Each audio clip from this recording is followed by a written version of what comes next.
So the question is, what is the ratio of weight of NaF and NaI which when dissolved in water produces the same osmotic effect as 0.1 molar solution of urea in water at the same temperature. The weight of residue obtained evaporation of salt solution is 0.48 gram per 100 ml of the solution evaporated. Assume complete dissociation of the salt. तो देखो मैंने आपसे बोला हुआ है कि ऐसे questions को सॉल्व करने के लिए हमेशा मिलीमोल्स यूज़ करेंगे. तो हमने सोडियम फ्लोराइड और सोडियम हाइड्राइड के A और B मिलीमोल एज्यूम कर लिए 100 ml सैम्पल. यूरिया का ऑस्मोटिक प्रेशर लिखेंगे तो ICRT लिख देंगे, और सॉल्ट सोल्यूशन के लिए लिखेंगे तो ICRT लिख देंगे. तो I इसका want of factor sodium chloride और सोडियम हाइड्राइड दोनों के लिए 2 होगा. मिलीमोल्स इसके A है 100 ml में, तो कॉन्सेंट्रेशन हो गई A/100 and B/100 into RT करेंगे. तो हमारी पहली इक्वेशन बनी A + B = 5. पूरा सब्सटेंस एवेपोरेट करने के बाद टोटल मास 0.48 ग्राम आ रहा है, तो ये मास ऑफ द सब्सटेंस हो गया. तो A मिलीमोल्स था, मोलर मास NaF का 42, B मिलीमोल्स है, molar mass of NaI is 150. ये मास हो गया. A और B मिलीमोल्स है, इसलिए 1000 से डिवाइड कर लिया तो ये अमाउंट हो गया. इसको 0.48 के इक्वल किया तो दूसरी इक्वेशन आ गई 142A + 150B = 480. तो एक इक्वेशन ये, एक इक्वेशन ये, 2 इक्वेशन 2 वेरिएबल सॉल्व करेंगे तो यहाँ से B की वैल्यू 2.5 और A की वैल्यू 2.5 आ गई. This is millimoles. तो मोल्स इक्वल आ गए. इसका मतलब अगर मास रेशियो लिखेंगे तो मोलर मास का रेशियो आ जाएगा, तो 42:150 का करेंगे. This is 0.28. Clear. Molar moles दोनों के सेम आ गए, तो मोल्स का रेशियो आपको बेसिकली मास का रेशियो लिखना है, तो मोल्स सेम है, तो मोल्स इंटू मोलर मास से मास आएगा, तो उसका मतलब मास का रेशियो सीधे सीधे मोलिकुलर मास का रेशियो बन जाएगा यहाँ पे, which is 42:150 which is 0.28. Clear. चलो next question is given 2 samples A and B forms compound having molecular formula AB2AB4. When dissolved in 20 gram of benzene, 1 gram of AB2 lowers the freezing point by 2.3 degrees Celsius, whereas 10 gram of AB4 lowers it by 1.3 degrees Celsius. The Kf of benzene is given. Calculate atomic weight of A and B. Right? मुझे लगता है next question का कोई part आ गया.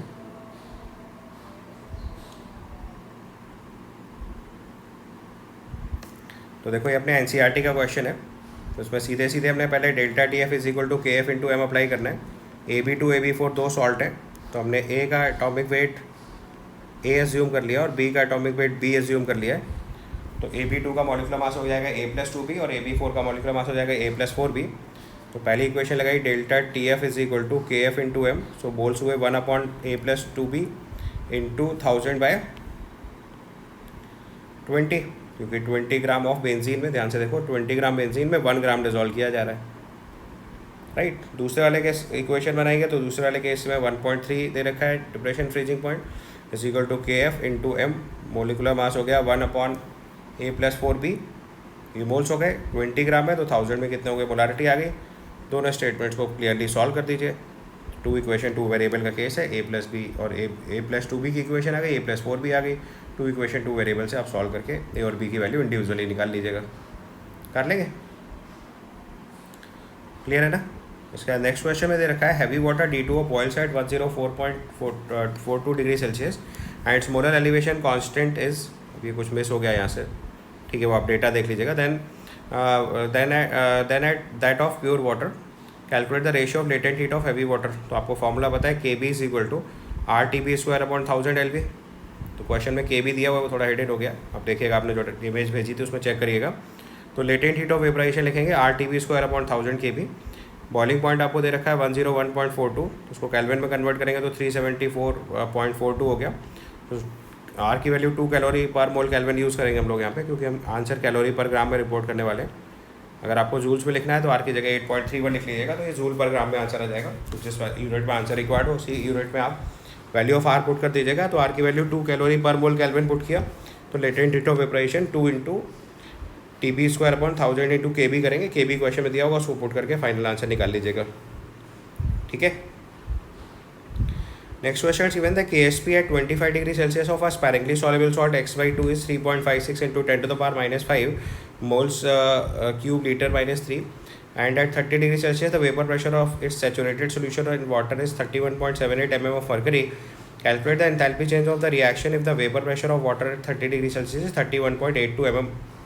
तो पहले देखो क्या करो कि आपके पास एक तो KSP 25 डिग्री सेल्सियस पे दिया हुआ है, दूसरा KSP अगर हम 30 डिग्री सेल्सियस पे निकाल लें तो दो टेम्परेचर पे अगर इक्विलिब्रियम कांस्टेंट पता चल जाएगा तो हम इससे डेल्टा H निकाल पाएंगे with the equation log of K equilibrium 1/2 k equilibrium by k equilibrium 2 is equal to minus delta H upon 2.303 into 1 upon T1 minus 1 upon T1, right. तो आपको 30 डिग्री सेल्सियस पे इसका सॉलिबिलिटी प्रोडक्ट निकालना है। तुमने पहले x/2 को dissociate किया, x2 + 2y मैंने सॉलिबिलिटी s मान ली, तो ऐसे 2s इसकी सॉलिबिलिटी हो गई।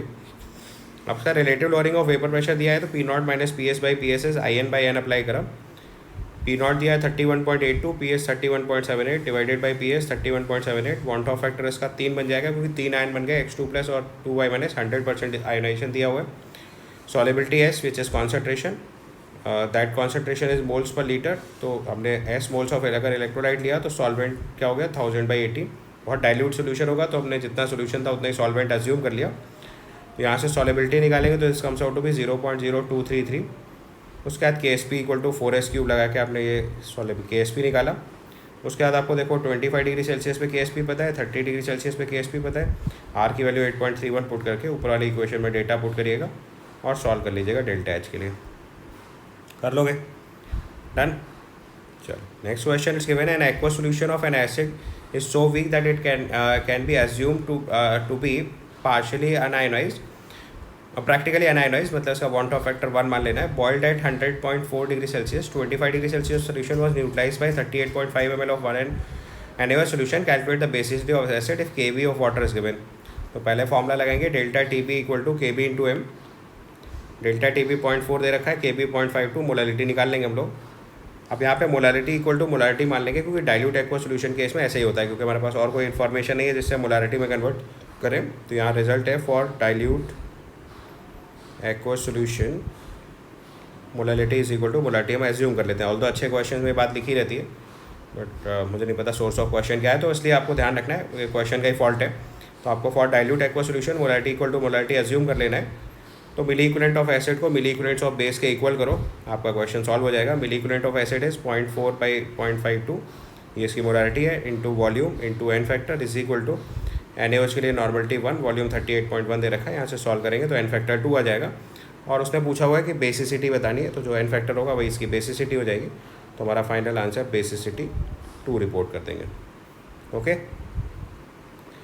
then the next question is given the freezing point of aqueous solution of KCN containing 0.1892 moles per kg was minus 0.704 degree Celsius. On adding 0.045 moles of HgCN2, the freezing point of the solution was minus 0.620 degree Celsius. If whole of HgCN2 is the complex formation according to this equation, what is the formula of the complex? Compound में दे रखा है कि जो complex ion है वो बिल्कुल ionise नहीं हो रहा, और कॉम्प्लेक्स जो है वो 100% आयनाइज है। उसका वांट ऑफ फैक्टर 1, उसका अल्फा जो है 1 लेके चलना है। तो पहले देखो HgCN2 और MgCN की रिएक्शन लिख रहे हैं, तो मेरे पास HgCN2 0.054 मोल ऐड किया है और ये 0.1892 मोल्स पर kg दिया, तो हम मान के चलेंगे 1 kg सॉल्वेंट की बात कर रहे हैं। तो उसी में हमने इसके मोल्स ये ले लिए, तो मोल्स ऑफ KCN में से मोल्स ऑफ HgCN2 सब्ट्रैक्ट करा, इसका 1 मोल इसके m मोल से रिएक्ट करके इसका 1 मोल फॉर्म करेगा। तो हमने स्टोइकियोमेट्री से इनके सबके मोल्स लिख लिए। पहली इन्फॉर्मेशन में डेल्टा TF = I × KF लगाया, तो KCN के लिए delta TF 0.704, want Hoff factor निकालना है 1.86, मोलारिटी इसकी 0.1892 दे रखी है, तो वांट ऑफ फैक्टर 2 आ गया। इसका मतलब KCN भी 100% आयोनाइज्ड है। Van't Hoff factor for KCN will use 2 and the complex which is given to us which is this one. इसके लिए हम लोग वांट ऑफ फैक्टर अगर इसका रिपोर्ट करेंगे तो इसका van't Hoff factor m+1 use करेंगे, क्योंकि आयनाइज होने के बाद m यूनिट्स ऑफ K+ और 1 unit of complex ion create करेगा, और उसका डिग्री ऑफ डिसोसिएशन 100% लेके चलना है। तो जितने आयन प्रोड्यूस होंगे वही वांट ऑफ फैक्टर हो गया, तो उसके लिए वांट ऑफ फैक्टर m+1 हो गया। तो अब नए सोल्यूशन के लिए अगर ध्यान से देखेंगे तो डेल्टा TF वैल्यू 0.62 है, KF तो फिक्स है 1.86। पहला वाला सोल्यूशन जो अब जो सोल्यूशन है उसमें KCN भी प्रेजेंट है और कॉम्प्लेक्स भी प्रेजेंट है। तो KCN की कॉन्सेंट्रेशन है 0.1892 माइनस 0.045 m, इसको 2 से मल्टीप्लाई करेंगे क्योंकि want Hoff factor of KCN is 2। और दूसरा वाला सैंपल जो उसकी कंसंट्रेशन 0.045 m है और उसकी want Hoff factor m+1 multiply करके ऐड कर दिया। यहाँ से सिंप्लीफाई करोगे तो m की वैल्यू 2 आ जाएगी। ठीक, नेक्स्ट क्वेश्चन लिखा है the partial pressure of ethane over saturated solution containing 6.56 × 10⁻² gram of ethane is 1 bar. In the solution if the solution contains 5 × 10⁻² gram of ethane, then what shall be the partial pressure? तो आप जानते हो solubility of gas directly proportional to partial pressure of इस gas होता है। तो तो हमने सॉल्युबिलिटी का रेशियो जो है वो पार्शियल प्रेशर के रेशियो को इक्वल कर दिया। तो 6.56 इंटू 10⁻² ग्राम 1 बार पे डिजॉल्व है, तो 5.2 इंटू 10⁻² कितने प्रेशर पे डिजॉल्व होगा, रेशियो सॉल्व करिए। तो this comes out to be 0.792 bar. This is your answer. Clear? Then next question is given the vapor pressure of two pure liquids A and B that forms ideal solution at 300 bar and 400 torr respectively at temperature T. If a mixture of vapor A and B, which is mole fraction if A is 0.25, is slowly compressed to a temperature T, calculate. पहला case लिखा है composition of the first drop of condensate. तो देखो जब first drop form होगी उस time पे जो वेपर फेज है वो ऑलमोस्ट उतनी ही रहेगी, क्योंकि पहले ड्रॉप में कोई बहुत ज़्यादा लिक्विड आ नहीं पाएगा। तो इस सवाल के लिए हम लोग YA की वैल्यू 0.25 एज्यूम कर लेंगे। तो YA equal to XA into PA0 upon XA into PA0 plus XB into PB0 होता है। तो हमने इस क्वेश्चन में XB की जगह पे 1 माइनस XA पुट कर दिया है। YA की वैल्यू 0.25 पुट करके सॉल्व करके XA निकाला, तो ये पहले पार्ट का आंसर आ गया 8/17। फिर पूछा total pressure when this drop is form, PT equal to XA into PA0 plus XB into PB0 apply करा हमने यहाँ पे। अगला स्टेप हमने फॉलो करा, PT is equal to XA into PA0 plus XB into PB0। PT is equal to XA into PA0 plus XB into PB0। बस अब इस डेटा को यूज़ करो तो XA की वैल्यू 7/17, PA0 300, XB की वैल्यू 9/17, PB0 सॉल्व करके 564.7 Tor ये आपका प्रेशर आ जाएगा। फिर उसने बोला है the composition of the solution when normal boiling point is T। तो अगर नॉर्मल बॉइलिंग पॉइंट T है तो वहाँ पे टोटल प्रेशर कितना हो जाएगा 760 टॉर, क्योंकि बॉइलिंग पॉइंट पे वेपर प्रेशर एक्सटर्नल प्रेशर के बराबर होता है।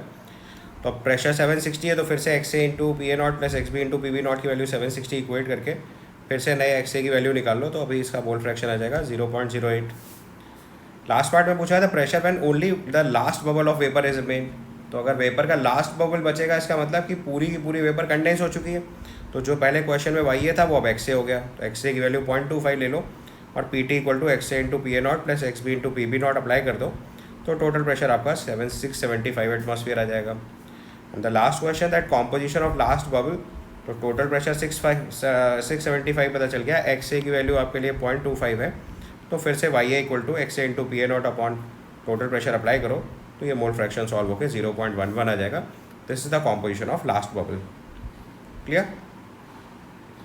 नेक्स्ट पार्ट में दिया है 5 gram of a polymer of molecular weight 50 kg per mole is dissolved in 1 decimeter cube solution if the density of this solution is 0.96 kg per decimeter cube at 300 Kelvin. Calculate the height of the solution that will represent its pressure.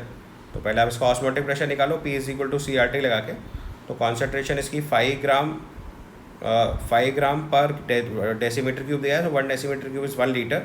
So 5 divide by 15 to 10 to the power 3 इसके mole हो गए, into R into T apply करा, तो इसका osmotic pressure solve होकर आ रहा है 2.4638 to 10 to the power -3 atm। अब उसने बोला हुआ है कि इतना प्रेशर इसकी कितने लिक्विड हाइट की वजह से क्रिएट होगा, तो उसको HROG के इक्वल कर दो। लिक्विड कॉलम की जो प्रेशर होती है that is HROG, P equal to HROG के इक्वल करोगे तो H की वैल्यू आ जाएगी 2.463 into 10 to the power 3 atm था।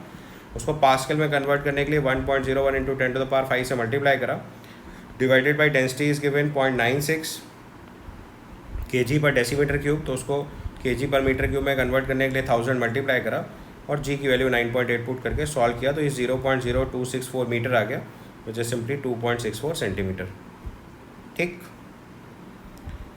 The next question is given consider the following arrangement in which solution containing 20 gram of hemoglobin in 1 decimeter cube of solution is placed in the right hand compartment and the pure water in the left hand compartment. Both the compartments were separated through a semi-permeable membrane. तो जब आप semi permeable membrane से separate करोगे तो water का movement जो है वो हीमोग्लोबिन की तरफ चलना स्टार्ट हो जाएगा।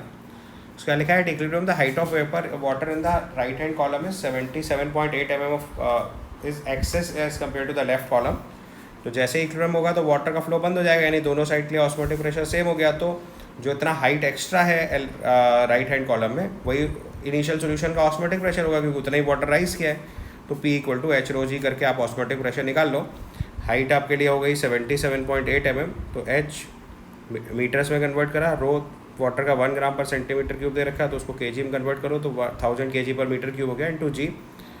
और इस प्रेशर को हम लोग CRT के इक्वल कर देना है। कॉन्सेंट्रेशन निकालेंगे तो 20 gram divided by molar mass M1 into R into T, और ये एटमॉस्फेयर में आएगा, ऊपर वाली यूनिट ऐसा यूनिट है, तो 1.01 इंटू 10 टू द पावर 5 से मल्टीप्लाई करके इसको पास्कल में कन्वर्ट कर दिया, और यहाँ से सॉल्व करके M1 निकालेंगे तो 6.48 इंटू 10⁻⁻⁴ ग्राम, ये आपका फाइनल आंसर आ जाएगा। समझ गए?